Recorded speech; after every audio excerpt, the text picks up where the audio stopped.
सकाल सकाल जिते आम उठ देखलु बोट हाउस रु केन नजारा दिसवा के बोली हमको गोटे रोड साइड रे थिबार बोट हाउस रे आनी थुई देछि आर इटा बोट हाउस बोलुछि हला। तो जेते बेले भी आपण माने आउछन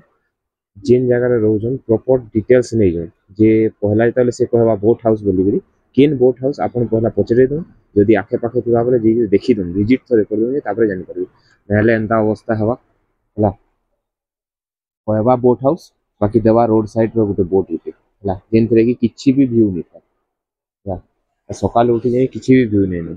आउ जेन माने बोट हाउस निजर सेपरेट नउछन सेमानकर लागि बढ़िया व्यू थिसी हेले भी बजट हिसाब से देखले भी कम से कम टिके मिडिल रे हेले दबार कथा हला जेनटा कि माने नी करी एंता नहीं करवार कथा जेते बेले आसुन सब जिनिस न चेक करू रूम नु नै करी खाबार पिबार नु नै करी केन न रहबे काना सब जिनिस चेक करू आ तार पर ई सनकर से पैसा डील करू ना दिलो